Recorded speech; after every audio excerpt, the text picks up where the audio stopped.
ओम सभी को नमस्ते। मंत्रोच्चारण। ओम सहनाववतु सहनौ भुनक्तु सह वीर्यं करवावहै तेजस्विनावधीतमस्तु मा विद्विषावहै। ओम शांति शांति शांति। एक इमरजेंसी कार्य आ गया था, आपको बताने का भी अवसर नहीं मिला मेरे को, इसलिए थोड़ा विलंब हो गया। शतपथ ब्राह्मण की कक्षा संख्या 33 है। तीसरे अध्याय के चौथे ब्राह्मण के 10 खंड तक हमने विचार किया। पीछे प्रसंग में बरही को पवित्रा को बिचाने की बात आई थी और बरही को अलग अलग उत्तम शब्दों से स्पष्ट किया था। उसी प्रक्रिया को आगे बढ़ाते हुए 11वें खंड में प्रस्तुत किया जा रहा है। पृष्ठ संख्या 113, 11वां खंड। तत्प्रस्तरम स्त्रीणाति, उस प्रस्तर को बिचाता है। स्त्रीणाति, उस प्रस्तर को बिचाता है। अध्वर्यो। आपको स्पष्ट हो गया था प्रस्तर किसको कहते हैं। अधिक मात्रा में जहां बरही पवित्रा रखी हुई रहती है उसमें से थोड़ा सा निकालते हैं, उसको प्रस्तर कहते हैं। तत्प्रस्तरम स्त्रीणाति, उस प्रस्तर को वो बिचाता है। जब वो बिचाता है तो मंत्र के एक वाक्य को बोला जा रहा है, ऊर्णमृदसं त्वा स्त्रीणामि श्वासस्थम देवेभ्य। ये पहले भी आया था, दोबारा आ रहा है मंत्र में। ऊर्णमृदसं त्वा स्त्रीणामि, त्वा तुझको, उस बरही को, उस प्रस्तर को कहा जा रहा है त्वा शब्द से, तुमको। तुम कैसे हो? ऊर्णमृदसम, मानो ऊन के समान हो। जैसे ऊन जो है उत्तम अच्छा स्पर्श वाला होता है, तुमको मैं ऊर्णमृदसम, ऊन के समान तुम ऐसे बरही को स्त्रीणामि, मैं बिचा रहा हूँ, ताकि श्वासस्थम देवेभ्य, देवों के लिए बैठने के लिए वो उत्तम स्थान बने। इति, ये मंत्र का अंश हो गया है। अब याज्ञवल्क्य कहते हैं, देवेभ्य इति एव एतद् आह। ये जो ऊर्णमृदसं त्वा स्त्रीणामि, ये जो बोला जा रहा है, इति, ये जो मंत्र का वाक्य है, देवेभ्य इति एव एतदाह, ये देवों के लिए ही कहा जा रहा है। अर्थात देवों को उद्देश्य बना करके ही ये वाक्य कहा जा रहा है। यद आह, जो कि कहा जाता है ऊर्णमृदसं त्वा इति। ये जो ऊर्णमृदसं त्वा स्त्रीणामि, ये जो कहा गया है ऋत्विक के द्वारा, ये देवों को ध्यान में रख करके, देवों को उद्देश्य बना करके ही कहा गया है कि हे बरही, तुम ऊर्णमृदसम, तुम जो है ऊन के बराबर उत्तम स्पर्श वाले हो, ऐसा। फिर अगला जो पद है स्वासस्थ्यम देवेभ्य इति, ये जो स्वासस्थ्यम देवेभ्य जो बोला है, तो स्वासस्थ्यम को खोल रहे हैं स्वासदम। स्वासस्थम को याज्ञवल्क्य ने कहा स्वासदम, ये कैसा है? सुअसद, अर्थात उत्तम बैठने का स्थान बने देवेभ्य, देवों के लिए। यानी देवों के लिए वो जो स्थान है वो उत्तम हो, बैठने योग्य बने। इति एव एतदाह, ये वाक्य यही कहना चाहता है। आगे बढ़ता हूं मैं। 12वां खंड है। अथ तम अभिनिदधाति, अथा, वो जो प्रस्तर को बिछाता है, उस बिछे हुए प्रस्तर को, तम, उस प्रस्तर को अभिनिदधाति, अर्थात थोड़ा सा दबाता है, व्यवस्थित करता है। और जब उसको दबाते हुए व्यवस्थित करता है तो मंत्र के अगले वाक्य को बोला जा रहा है, आत्वा वसवो रुद्रा आदित्या त्वा सदन्तु इति। त्वा वसवो रुद्रा आदित्या त्वा सदन्तु, ये मंत्र का अगला वाक्य है। आ जो है प्रारंभ में जो आ है उसको सदंतु के साथ जोड़ते हैं।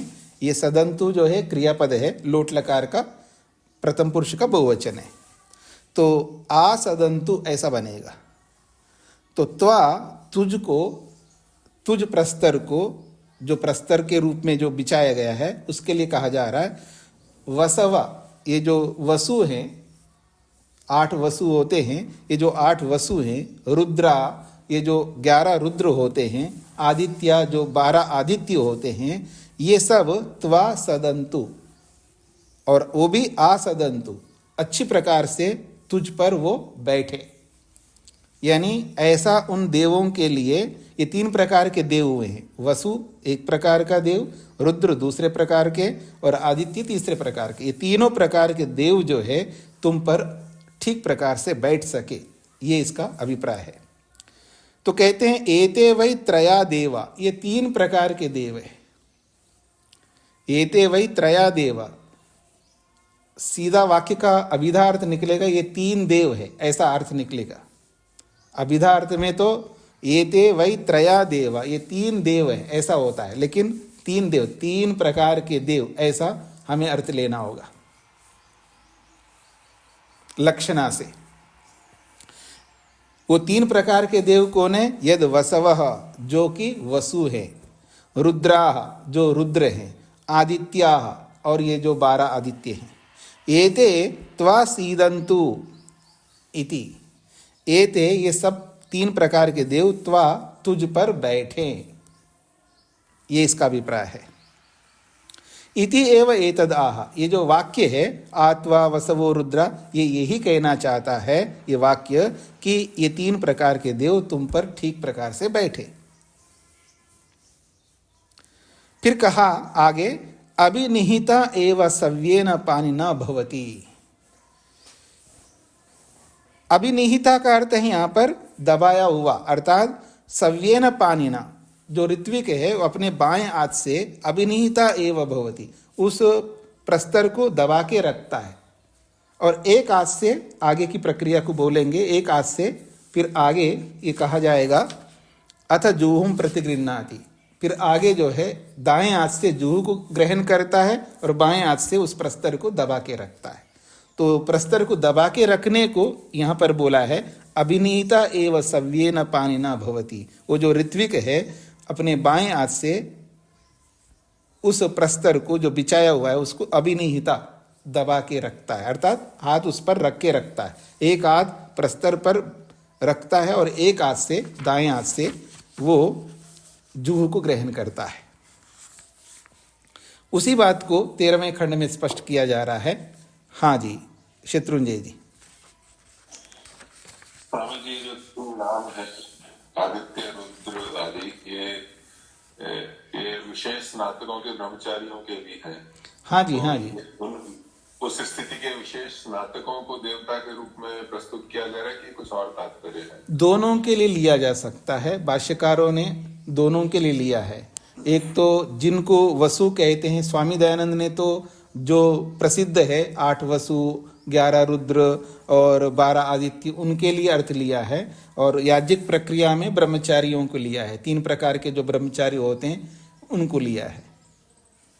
दोनों अर्थ लिए जा सकते हैं।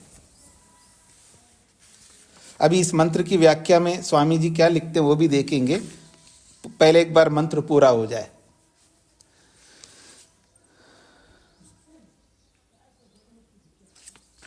वैसे पूरा ही हो रहा है मंत्र, तो 13वां खंड पूरा करके फिर हम मंत्र को देखते हैं।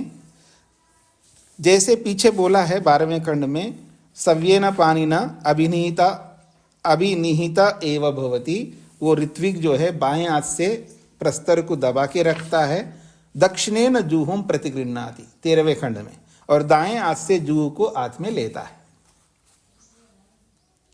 जब दाएं हाथ से जूह को हाथ में लेता है तब ये वाक्य भी बोलता है, अर्थात इस दाएं हाथ से जूह को दाएं हाथ से पकड़ता है और बाएं हाथ से जो प्रस्तर को दबा के रखता है ना, उसके लिए उसको ध्यान में रख करके बोला जा रहा है नेद इह पुरा नाष्ट्रा रक्षांसी आविशानी इति।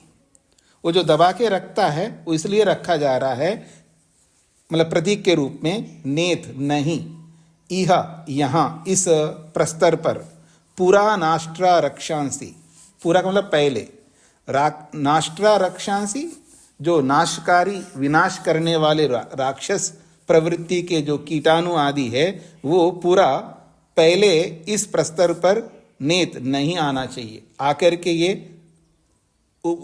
आविशानी यहाँ पर आकर के अपना स्थान ग्रहण कर ले। यानी देवों से पहले ही, पूरा का मतलब है देवों से पहले नाष्ट्रा रक्षांसी, ये जो विनाशकारी राक्षस प्रवृत्ति के जो भी कीटाणु आदि है वो न नेत आविशानी, यहाँ पर आके अपना स्थान न ग्रहण करे देवों से पहले। देव अगर ग्रहण कर लेंगे तब ये प्रविष्टि नहीं होंगे, और देवों के आने से पहले ये राक्षस प्रवृत्ति के जो भी है वो यहाँ पर स्थान न ग्रहण करे, ये इसका तात्पर्य है। इति, इस प्रकार ब्राह्मणों ही रक्षसाम अपहंता, ये जो राक्षस प्रवृत्ति के जो भी होते हैं उनको हटाने वाले, दूर करने वाले ब्राह्मण ही होते हैं। ब्राह्मणों ही रक्षसाम अपहंता, राक्षस प्रवृत्तियों को ब्राह्मण लोग ही है जो दूर कर सकते, अपहंता दूर करने वाले होते हैं। तस्मात्, इसलिए अभिनीता एव सव्येन पाणिना भवति, इसलिए वो ऋत्विक अध्वर्य जो है अपने बाएं हाथ से उस प्रस्तर को, उस बिछे हुए दर्भ को अभिनीता दबा के रखता है ताकि नीचे से कोई ऊपर कीटाणु ना आए। अब हम मंत्र देखते हैं जी। पीछे भी हमने इस मंत्र को थोड़ा सा देखा था। दूसरे अध्याय यजुर्वेद का 5वां मंत्र है। मंत्र है समिद असि सूर्यः त्वा पुरस्तात् पातु कस्यचित् अभिशस्त्यै सवितुः बाहु स्थ ऊर्णमृदसं त्वा स्त्रीणामि श्वासस्थं देवेभ्य आत्वा वसवो रुद्रा आदित्याः सदन्तु। ये पूरा मंत्र है। क्योंकि हमने 11वें खंड से प्रारंभ किया, उससे पहले समिद असि सूर्यस्त्वा पुरस्तात् पातु कस्यचित् अभिशस्त्यै, इसको हम पढ़ करके आए थे। अब यहाँ और सवितु बाहु स्था, ये भी पढ़ करके आए थे। और आज जो हमने पढ़ा है वो ऊर्णम रदसम त्वा स्त्रीणामि श्वासस्तम देवेभ्य आत्वा वसवो रुद्रा आदित्य सदंतु, आज ये पढ़ा है हमने। तो आइए, स्वामी जी ने समित शब्द का अर्थ जो किया है, सम्यक इध्यते अनया अनेन वा सा समित अग्नि प्रदीपकम काष्ठादिकम वसंतु ऋतुर्वा। समित शब्द का अर्थ वसंत ऋतु भी ले रहे हैं और काष्ठादिकम, काष्ठ को तो ले ही रहे हैं, और आदिकम से और भी चीज़ों को ले सकते जो याज्ञीय प्रक्रिया में प्रयोग में आने वाले। सम्यक इद्यते, अच्छी प्रकार से जल जाता है, अनया जिसके माध्यम से, यानी यज्ञ अच्छी प्रकार से प्रज्वलित होता है, अनया जिस समिदा से, उसको समित कहते हैं। और अग्नि प्रदीपकम, जो जिससे अग्नि प्रदीप्त होती है और अच्छी तरह अग्नि प्रज्वलित होती है, उसको समिद कहते हैं। और वसंत ऋतु को भी ले रहे हैं यहाँ पर दूसरे अर्थों में। सूर्य शब्द से सूर्य लोक का अर्थ लिया था, हमने पीछे भी देखा है। और ऊर्णम रदसम का अर्थ यहाँ स्वामी जी लिखते हैं, ऊर्णानि सुखाच्छादनानि मृदयति ये नतम यज्ञम। तो यहाँ ऊर्णम रदसम शब्द से यज्ञ को ले रहे हैं। अब मैं मुख्य विषय पर आता हूँ, वसु को लेकर के, रुद्र को लेकर के और आदित्य को लेकर के स्वामी जी ने यहाँ जो लिखा है। वसवः अग्न्यादयो अष्टौ, वसु से अग्नि आदि 8 तत्वों को लिया है जिनको वसु कहते हैं, जो प्रसिद्ध है। रुद्रा से स्वामी जी जो अर्थ ले रहे देखिए, प्राण अपान व्यान उदान समान नाग कूर्म कृकल देवदत्त धनंजयाख्या 10 प्राणा एकादशो जीवः च इति 11 रुद्राः। ये 11 रुद्र होते हैं, यानी 5 मुख्य प्राण हैं और नाग कूर्म कृकल देवदत्त धनंजय ये उपप्राण हैं। ये 10 प्राण हैं और 11वां जीवात्मा है। इन 11 पदार्थों को रुद्र कहा है। आदित्याः 12 मासाः। स्वामी जी लिखते हैं आदित्य का अर्थ 12 मासाः। कथमे वसवा, ये वसु कौन से होते हैं?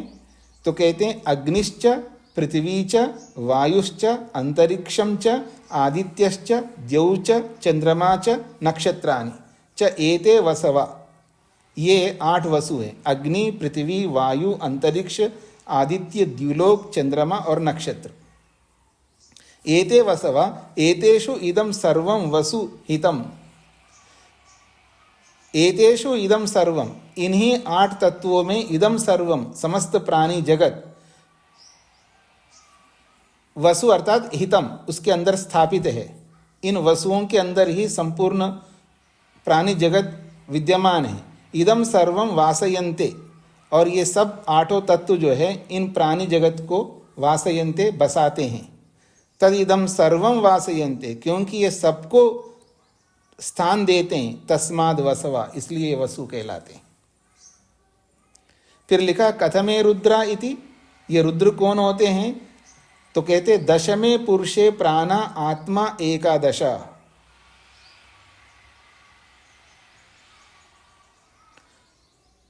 पुरुषे प्राणा, ये जो पुरुष शब्द से शरीर लिया जा रहा है, पुरुष में जो है इमे प्राणः दश, इमे प्राणा दशः पुरुषे, इस पुरुष में ये 10 प्राण हैं।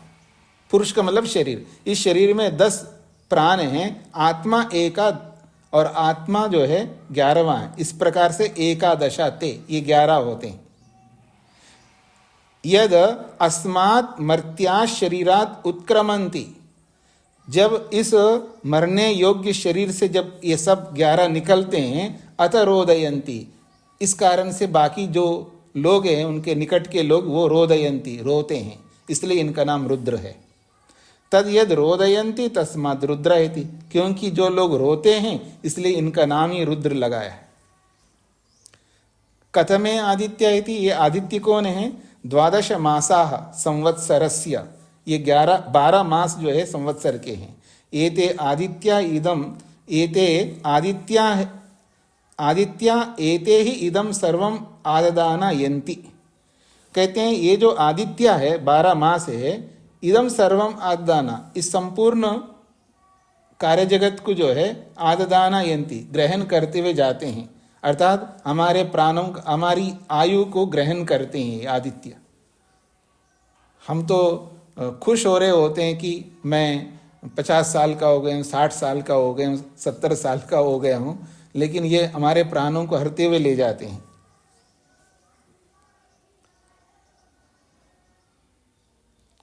यदिदम सर्वम आददाना नयन्ति, क्योंकि इस संपूर्ण प्राणी जगत की आयु को लेके जाते हैं, तस्माद आदित्य इति, इसलिए इनको आदित्य कहते हैं। और ये जो स्वामी जी ने ये जो लिया है, ये पूरा अर्थ ये अपनी ओर से नहीं लिखा है, ये पूरा शतपथ ब्राह्मण का है, आगे आएगा आप पढ़ेंगे। इसी शतपथ ब्राह्मण के ही ये उद्धृत किया स्वामी जी ने कि वसु कौन होते हैं, रुद्र कौन होते हैं और आदित्य कौन होते हैं। ये पूरी व्याख्या जो है ये शतपथ ब्राह्मण की ही उन्होंने इस मंत्र के अंतर्गत दिया है।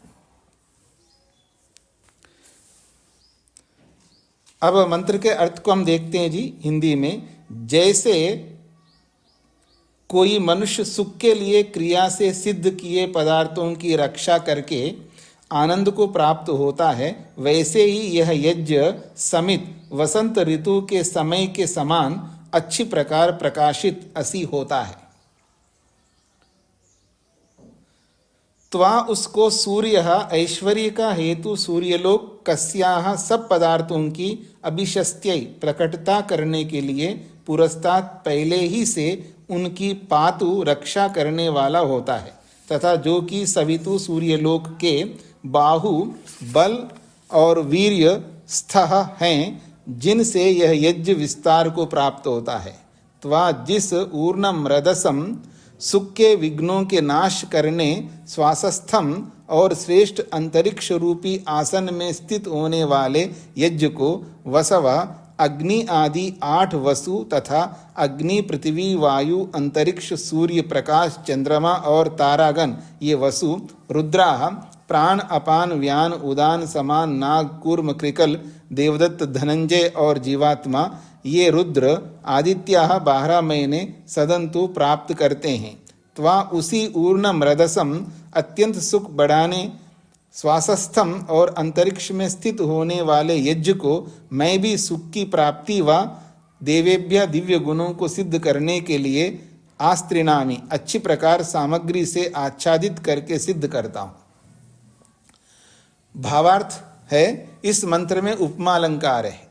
ईश्वर सब मनुष्यों के लिए उपदेश करता है कि मनुष्यों को वसु रुद्र और आदित्य संज्ञक पदार्थों से जो जो काम सिद्ध हो सकते हैं सो सब प्राणियों के पालने के निमित्त नित्य सेवन करने योग्य हैं, पालन के निमित्त नित्य सेवन करने योग्य, तथा अग्नि के बीच जिन जिन पदार्थों का प्रक्षेप अर्थात हवन किया जाता है, अग्नि के बीच जिन जिन पदार्थों का प्रक्षेप अर्थात हवन किया जाता है सो सूर्य और वायु को प्राप्त होता है। वे ही उन अलग हुए पदार्थों की रक्षा करके फिर उन्हें पृथ्वी में छोड़ देते हैं, जिससे कि पृथ्वी में दिव्य औषधि आदि पदार्थ उत्पन्न होते हैं। उनसे जीवों को नित्य सुख होता है। इस कारण सब मनुष्यों को इस यज्ञ का अनुष्ठान सदैव करना चाहिए।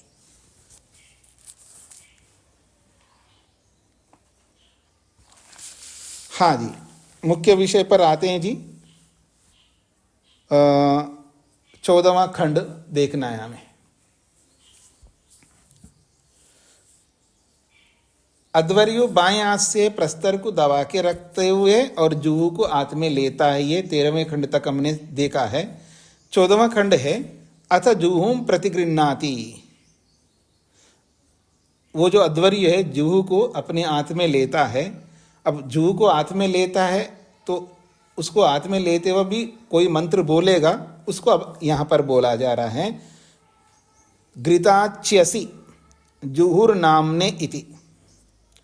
घृताची असि जुहु नामना इति। घृताची ही जुहु ही नामना सेदम प्रियेन धामना प्रियम सदा आसीद इति। एक एक वाक्य को लेकर आगे बढ़ते हैं। तो मंत्र का वाक्य है जी, घृताची असि, घृताची असि जुहुर नामना, इतना वाक्य है। घृताची असि जुहुर नामना, इसको खोल के समझा रहे हैं याज्ञवल्क्य। घृताची ही जुहू, ये जो जुहू है वो घृताची है। तो जुहू घृताची का अर्थ होता है घी को पहुंचाने वाली जुहू।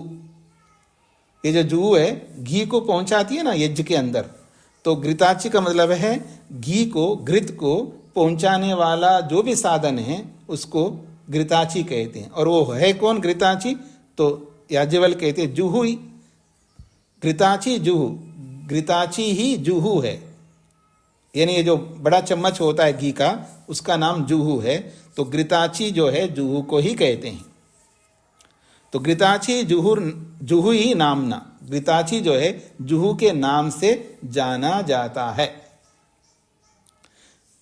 अब आगे मंत्र के वाक्य को बोले, सा इदम प्रियेन धामना प्रियम सदा आसीदा इति।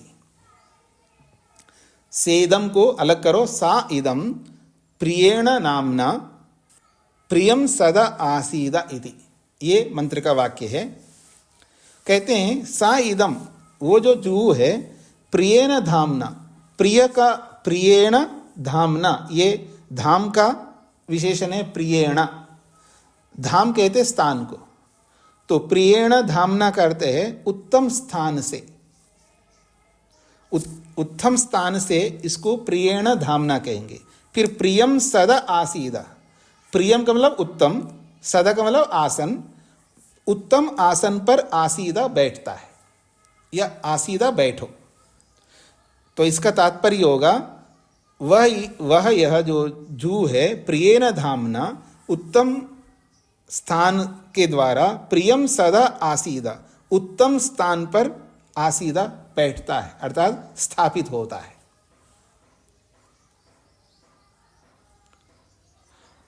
अगली अगला वाक्य है घृताची असि उपभृत नामना। घृताची असि उपभृत नामना, ये मंत्र का अगले पद है। तो घृताची असि उपभृत नामना, ये जो उपभृत नाम वाला जो एक दूसरा चम्मच है बड़ा, मुख्य चम्मच आपके मन में आ रहे हैं जी। जुहू होता है, उपभृत होता है, ध्रुवा होता है और श्रुवा होता है और श्रुक भी होता है।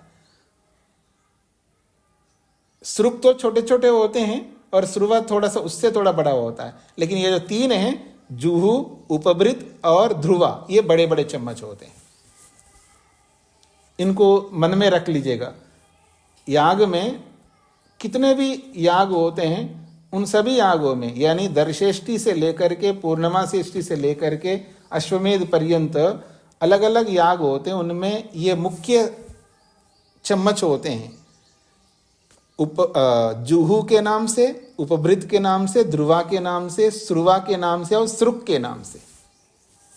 ये प्राय आप सब जगह आपको दिखाई देंगे, किसी में कम किसी में अधिक मात्रा में, लेकिन याग बड़ा है तो ये तीन तो अवश्य दिखाई देंगे आपको। जुहू को लेकर के बोला है, अब उपभृत को लेकर के बोला जा रहा है घृताची असि उपभृत नामना। ये जो उपभृत नाम वाला जो चम्मच है वो भी घृताची है, वो भी घी को पहुंचाने वाला ही है। उसी को कह रहे हैं उपभृतम घृताची। उपभृतम घृताची उपभृत ही, ये जो उपभृत है वो घृताची है, अर्थात घी को पहुंचाने वाला भी उपभृत है, इसलिए उपभृत ही नामना, उसको भी उपभृत नाम से ही बोला जाता है। अब उस उपभृत के लिए बोला जा रहा है अगला वाक्य, सेदम प्रियेण धामना प्रियम सदा आसीदा इति। सा इदम, वह ये जो उपभृत है स्त्रीलिंग में है, प्रियेण धामना, उत्तम स्थान के द्वारा, उत्तम स्थान से, प्रियम सदा, उत्तम होकर के, उत्तम स्थान से उत्तम स्थान पर आसीदा, बैठे, अर्थात उपस्थित रहे, यानी वहां स्थापित हो जाए।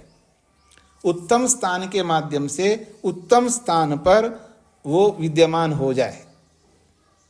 घृताची असि ध्रुवा नामना, तीसरा जो चम्मच है उसके लिए बोला जा रहा है घृताची असि ध्रुवा नामना। ये जो ध्रुवा नाम वाला जो उपभृत, ध्रुवा नाम वाला जो चम्मच है उसको भी घृताची कहते हैं। ध्रुवाम घृताची, क्योंकि ध्रुवा को ही घृताची बोला जा रहा है। ध्रुवा ही नामना, इसलिए वो ध्रुवा नाम से ही घृताची को कहा जाता है। सा इदम, वो जो ये ध्रुवा है, सा इदम ध्रुवा, वो जो ध्रुवा है, प्रियेण धामना, उत्तम स्थान के माध्यम से, प्रियम, उत्तम होकर के, सदा, जो बैठने का स्थान है, उत्तम स्थान, प्रिय सदा का मतलब है उत्तम स्थान, उस उत्तम स्थान में उत्तमता से आसीदा, बैठे या विद्यमान हो जाए। इति, इस प्रकार से, प्रियेण धामना प्रियम सदा आसीदा इति। और फिर अंत में कहा है प्रियेण धामना, उत्तम स्थान के माध्यम से, प्रियम सदा, उत्तम स्थान पर, यद अन्यद हवि, घृत के अलावा जो कुछ भी हवि है, चाहे वो पुरोडाश है या कोई भी हवि है, वो भी उत्तम स्थान पर उत्तम रीति से उपस्थित हो जाए, इसका तात्पर्य है। अब इसका तात्पर्य इतना निकलता है जी, चाहे वो जुहू है, चाहे वो उपभृत है, चाहे वो ध्रुवा है, और इन तीनों के अतिरिक्त और जो कोई भी हवि है, वो सब उस उत्तम स्थान पर उत्तम रीति से उपस्थित हो जाने चाहिए, ये इसका तात्पर्य है।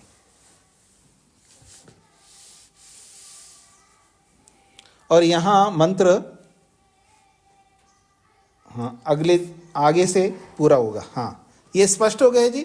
ये उपभृत जुहू को, अर्थात जुहू में स्थित घी के लिए बोला जा रहा है वास्तव में, तो जुहू को और उपभृत को और ध्रुवा को, इन तीनों में जो विद्यमान घी है उसको उत्तम रीति से उत्तम स्थान में इनको सीधा उपस्थित रखे, उनको वहाँ पर स्थिर कर दे। और जो कोई भी हवि है, इस तीन चमचों में जो भी घी है, इनके अतिरिक्त जो कोई भी हवि है, वो भी उत्तम रीति से उत्तम स्थान पर उनको भी स्थापित किया जाए। जी ममता जी।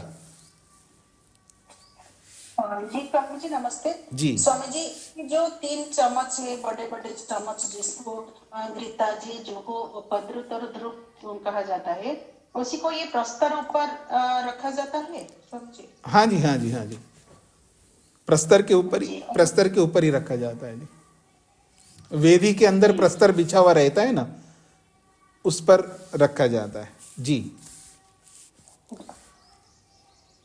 15वां खंड है, स व उपरि जुहु साधयति। सह, वो जो अध्वर्यु है, वो वही निश्चित रूप से उपरि जुहुम साधयति, सबसे ऊपर जुहू को रखता है। जुहू जो है मुख्य है, उस जुहू को सबसे ऊपर रखता है। फिर कहते हैं अधा इतरा श्रुचः, बाकी जो श्रुक हैं, बाकी जो चम्मच है, वो नीचे रखता है। यानी नीचे बाकी चम्मच होते हैं, उन चम्मचों के ऊपर जो है जुहू को रखता है, ये इसका तात्पर्य है। स व ऊपरी जुहुम साधयति, वह जो ऋत्विक है ऊपर ऊपर तो जुहू को साधयति रखता है। अधः इतरा श्रुचा, और बाकी जो चम्मच होंगे उन सबको नीचे की तरफ रखता है। ऐसा क्यों रखते हैं उसको समझाया जा रहा है। क्षत्रम वै जुहु विषः इतरा शुचः। क्षत्रम वै जुहु, ये जो जुहू है वो क्षत्रिय के समान है, राजा के समान है। क्षत्रम करते हैं या राजा, ये जो जुहू है ये एक प्रकार से राजा के समान है। इतरा श्रुचः विषः, जो बाकी जो चम्मच हैं वो विषा के समान है। विषा कहते हैं प्रजा को, वो प्रजा के समान है। इसलिए हमेशा प्रजा नीचे रहती है और जुहू रूपी राजा जो है ऊपर रहता है, इसका तात्पर्य है। उसी बात को समझाया जा रहा है। क्षत्रम एव एतद विषा उत्तरम करोति। क्षत्रम एव एतद विषः उत्तरम करोति। क्षत्र को ही, राजा को ही जो है ये जो विषः जो प्रजा है उत्तरम करोति, उसको ऊपर की ओर रखती है। राजा को ही हमेशा प्रजा जो है ऊपर की ओर ही रखती है। तस्माद, इसीलिए उपरि आसीनम क्षत्रियम अधस्ताद इमा प्रजा उपासते, ये कहा जा रहा है। तस्माद, इसीलिए उपरि आसीनम क्षत्रियम, ये जो क्षत्रिय राजा है उपरि आसीनम, ऊपर ही बैठता है। जो संसार में जो क्षत्रिय रूपी राजा है वो ऊपर ही बैठता है। फिर कहा अधस्ताद इमा प्रजा उपासते, और नीचे जो है इमा प्रजा, ये जो सारी जनता है वो नीचे बैठती है। उपासते शब्द का प्रयोग किया जा रहा है यहाँ। उपासते का अर्थ उपासना नहीं है, उपासते का अर्थ है बैठना है। उपासते क्रियापद बहुत बार वेदों में, ब्राह्मण ग्रंथों में अनेक बार आता है। तो उपासते के अर्थ उपनिषदों में भी बहुत आता है। तो उपासते शब्द का प्रसंगों के अनुसार अलग अलग अर्थ होते हैं। आपने जिन्होंने भी उपनिषद पढ़ा हो, वहाँ पर छांदोग्य में अनेक बार ये बोला जाता है आप उसकी उपासना करो, आप उसकी उपासना करो। उपासना कर तो उनकी आराधना, उनकी भक्ति, उनका ध्यान नहीं है। आप चंद्र की उपासना करो, आप सूर्य की उपासना करो, आप पृथ्वी की उपासना करो, आप अन्न की उपासना करो, आप इसकी उपासना करो। उपासते उपासते उपनिषदों में बहुत बार आता है और यहाँ पर भी आ रहा है और वेदों में तो आता ही है। देखिए यहाँ पर क्या बोला जा रहा है, वाक्य को देखिएगा। तस्माद उपरि आसीनम क्षत्रियम, तस्माद उपरि आसीनम क्षत्रियम, इसीलिए क्षत्रिय रूपी राजा जो है उपरि आसीनम, ऊपर बैठता है।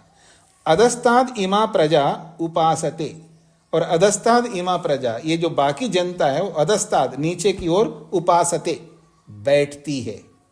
उपासते का अर्थ है बैठती है। कितना बिल्कुल अलग है जी अर्थ।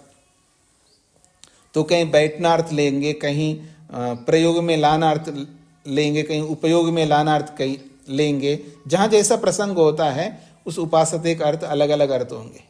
लोग समझते हैं, कई बार उपनिषदों में तो लिखा है कि आप सूर्य की उपासना करो, आप चंद्रमा की उपासना करो, जब हम लोग करते हैं सूर्य की उपासना, रोज सुबह उठ करके सूर्योदय जब होता है तो पानी लेकर के अर्घ्य देते हैं हम, और हाथ जोड़ करके हम भी तो उपासना करते हैं। उपनिषदों में तो बताया उपासना करने का, ऐसा लोग कहते हैं। और भी चीज़ों को लेकर के कहते हैं। आप कहते हैं परमात्मा की उपासना करो, उपनिषदों में तो अलग अलग चीज़ों की उपासना करने के लिए लिखा है। तो ये शब्दों का अर्थ प्रसंग के अनुसार न लेने के कारण से ये भ्रांतियां उत्पन्न होती है। तस्माद उपरि जूहुम साधयति अधस्ताद इतरा सृचः, अंत में कहा है तस्माद, इसीलिए उपरि जूहुम साधयति, ऊपर की तरफ जो है जूहू को रखता है, अधः अधः इतरा सृचा, और बाकी जो चम्मच है वो सब नीचे की ओर रखता है। अर्थात सबके ऊपर जो है राजा के रूप में जूहू को रखना चाहिए, इसका तात्पर्य है। वर्मा जी। नमस्ते स्वामी जी। अधस्त दिमाग माने क्या बताया था आपने? अधस्तात् का मतलब है नीचे। इमा प्रजा, इमा प्रजा मतलब ये जो प्रजा है। इमा जो है ये सर्वनाम वाला शब्द है। जी जी जी, ये अस्त दिमा है कि धस्त दिमा है? ये जस्ट ऐसा है। मैं जो अलग करके बोलता हूँ ना, उसको आप ध्यान से देखिएगा ना। जब मैं पढ़ता हूँ ना तो उस समय आपको ध्यान, क्षत्रियम अधस्तात्, क्षत्रियम को अलग करो, अधस्तात् को अलग करो। क्षत्रियम के बाद में आकार बसता है ना, तो क्षत्रियम अधस्तात्, अधस्तात् का मतलब नीचे। अधा शब्द भी नीचे के लिए आता है, अधस्तात् शब्द भी नीचे के लिए आता है। जी, हो गया स्पष्ट? जी स्वामी जी, हो गए। 16वां खंड है जी। सो अभिमृशति, सो वह जो अध्वर्यु है वो अभिमृशति, स्पर्श करता है। अभिमृशति शब्द जो है स्पर्श करने के लिए आता है। तो वह जो ऋत्विक है वो अभिमृशति, वो स्पर्श करता है। किसका स्पर्श करता है?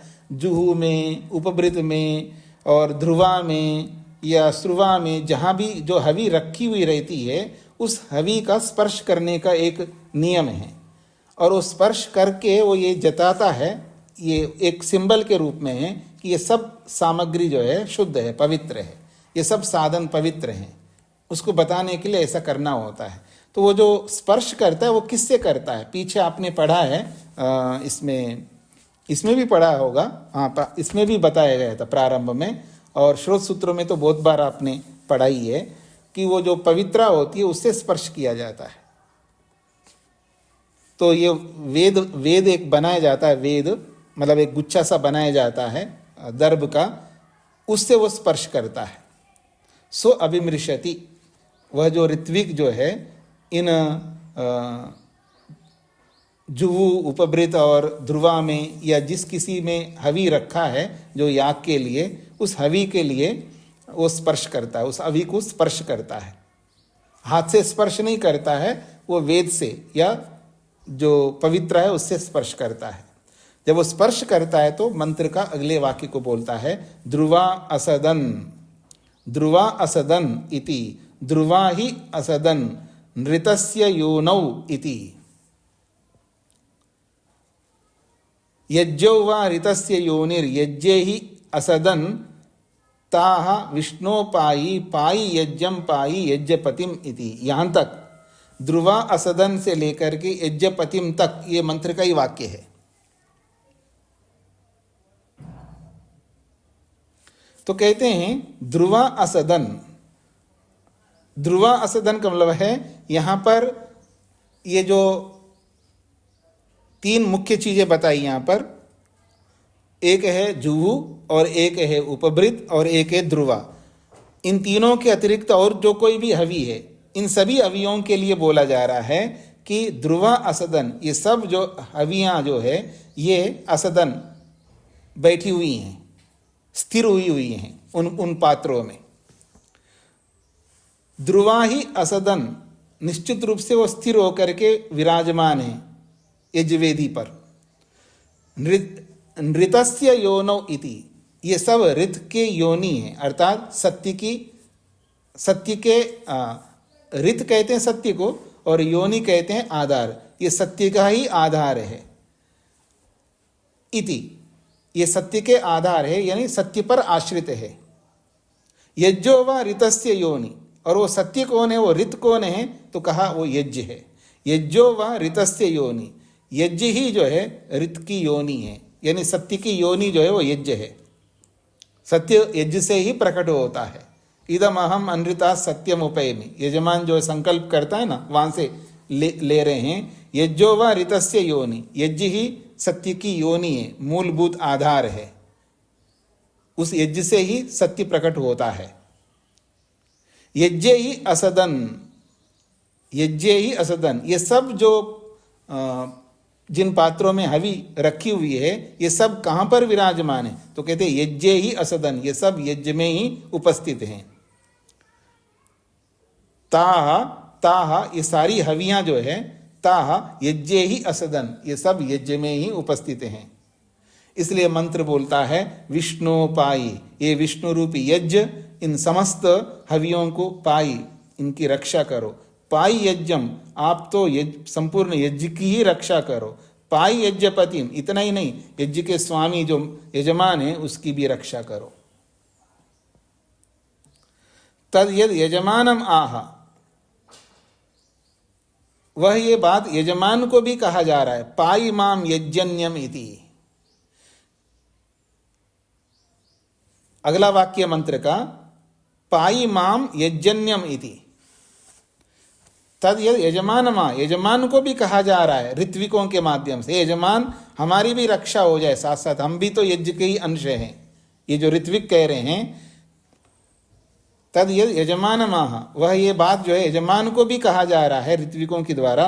पाई माम यज्ञन्यम, यज्ञन्यम का यज्ञ के जो अंश है, हम यज्ञ के जो भाग है हम लोग, माम पाई, हमको भी ये यज्ञ जो है सुरक्षित रखे, इसका तात्पर्य। इसी बात को याज्ञवल्क्य कह रहे हैं। तदपि आत्मानं यज्ञात अंतरा इति, तदपि आत्मानं यज्ञात न अंतरा इति। तदपि वो जो ऋत्विक है वो भी आत्मानम, अपने आप को, यज्ञात न अंतरा इति, ये यज्ञ से अलग नहीं है। हम जो ऋत्विक हैं वो हम यज्ञ से अलग नहीं है, हम भी यज्ञ के भागी हैं। यज्ञो वै विष्णु, वास्तव में जो विष्णु है वो यज्ञ है। तद यज्ञाय एव एतत् सर्वं परिददाति, इसलिए ये सब कुछ जो बताया गया है रक्षा करने के लिए, ये जो पात्र रखे गए हैं, ये सब कुछ यज्ञाय एव एतत् सर्वम, ये सब कुछ यज्ञ के लिए ही परिददाति, वहाँ पर स्थापित किया जा रहा है, वहाँ पर दिया जा रहा है। गुप्त्यै, ताकि उनकी रक्षा हो जाए, उनकी रक्षा के लिए सब कहा जा रहा है। तस्माद आह, इसलिए अंत में कहा विष्णुपाई इति, ये विष्णु रूपी यज्ञ तुम हम सब की रक्षा करो, हमारी गुप्ती के लिए, हमारी सुरक्षा के लिए ये बात सभी बताया जा रहा है, ऐसा इसका तात्पर्य है। आज अब मंत्र पे आते हैं जी। ये मंत्र पूरा हो रहा है, यहाँ पर विशेष मंत्र है। मंत्र है दूसरे अध्याय का 6। स किम किम प्रियम सुखम साधयति इति उपदिश्यते। मंत्र का शीर्षक स्वामी जी ने बनाया स किम किम प्रियम सुखम साधयति इति उपदिश्यते। वो जो यज्ञ है क्या क्या प्रिय सुख को उत्पन्न करता है। घृताची असि जुहु नामना सेदम प्रियेण धामना प्रियम सदा आसीदा। घृताची उपभृत नामना सेदम प्रियेण धामना प्रियम सदा आसीदा। घृताची असि ध्रुवा नामना सेदम प्रियेण धामना प्रियम सदा आसीदा। प्रियेण धामना प्रियम सदा आसीदा। ध्रुवा असदन ऋतस्य योनौ ता विष्णु पाई पाई यज्ञम पाई यज्ञपतिम पाई माम यज्ञन्यम। ये मंत्र है जी। स्वामी जी ने घृताची शब्द का अर्थ किया है संस्कृत में घृतम आज्यम अंचति। घृतम आज्यम अंचति, अंचति का अर्थ है प्राप्नोति। अंचो गति पूजनयो, अंचु धातु जो है बहुत महत्वपूर्ण है। ये गत्यर्थकों को भी देता है और पूजा करने के लिए भी बोलता है। अंचु गति पूजनयो, यानी गति को भी बोलता है और पूजा के लिए बोलता है, उपासना के लिए भी बोलता है। और गति के तीन अर्थ होते हैं, ज्ञान, गमन और प्राप्ति। तो स्वामी जी ने अंचति का अर्थ प्राप्नोति कर दिया। तो घृतम आज्यम, घृतम का मतलब है ये आज्य, जो विशेष प्रकार से संस्कृत होता है उसको आज्य कहते हैं। तो घृतम आज्यम अंचति अर्थात प्राप्नोति, अनया जिसके द्वारा, आदान क्रिया जिस देने की क्रिया से जो घृत को प्राप्त होता है उसको घृताची कहा है। यहां पर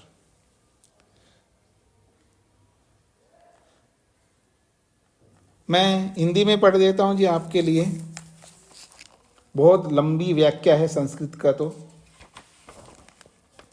पदार्थ जो नामना जुहु हवि अग्नि में डालने के लिए सुख की उत्पन्न करने वाली घृताची, घृत को प्राप्त कराने वाली आदान क्रिया असी है।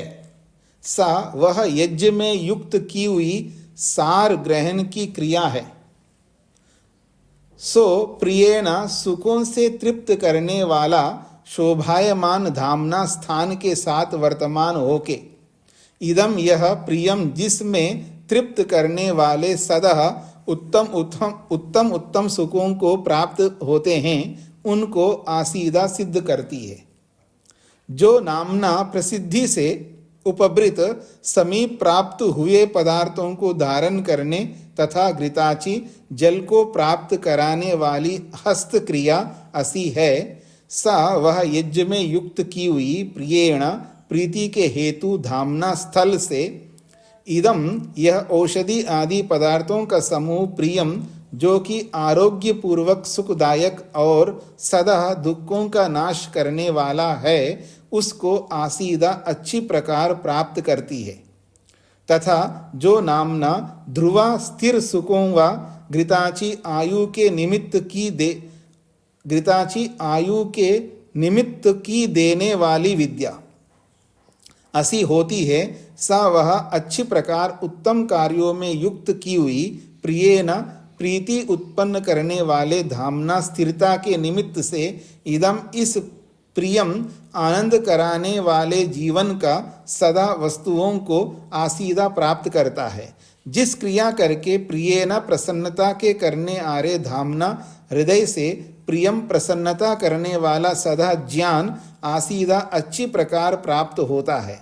सा वह विज्ञान रीति सबको नित्य सिद्ध करनी चाहिए।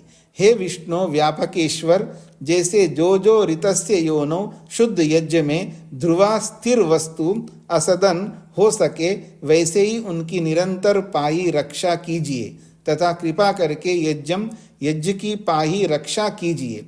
यज्ञन्यम यज्ञ प्राप्त करने यज्ञपतिम यज्ञ को पालन करने हारे यजमान की पाही रक्षा करो और यज्ञ को प्रकाशित करने वाले माम मुझे भी पाई पालिए।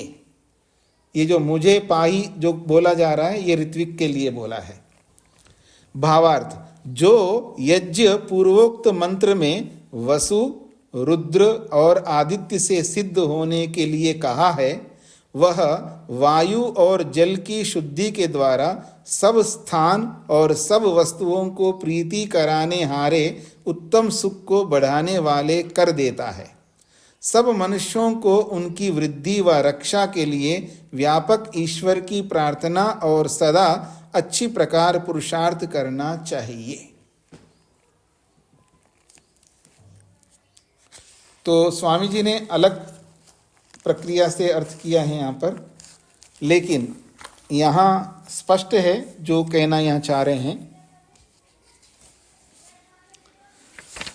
किसी को कुछ कहना हो, पूछना हो? योगेश जी।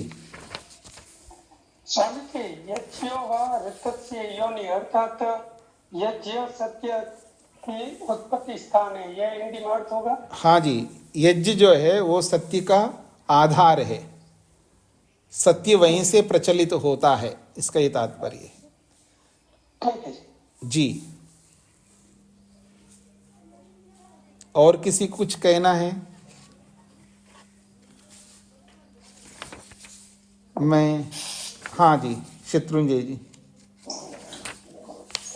यज्ञ सत्य का आधार है या सत्य यज्ञ का आधार है, या दोनों एक दूसरे के आधार है? क्या वैसे देखा जाए? वैसे तो दोनों एक दूसरे का आधार होते हैं। जब कोई व्यक्ति कोई पवित्र उत्तम कर्म करता है तो यज्ञ को ध्यान में रख कर के वो सत्य को धारण करता है, तो वहाँ यज्ञ आधार बनता है। और उल्टा देखेंगे तो सत्य को ध्यान में रख कर के यज्ञ करना है या उत्तम कर्म करना है, तो एक दूसरे के दोनों आधार हो सकते हैं। जैसे ज्ञान कर्म उपासना जो है ये तीनों एक दूसरे का आधार बनते हैं, वैसे यहाँ पर यज्ञ और सत्य दोनों एक दूसरे का आधार बनेंगे जी। तो मैं आज इतना ही रखता हूँ। ओम शांति शांति शांति। सभी को नमस्ते।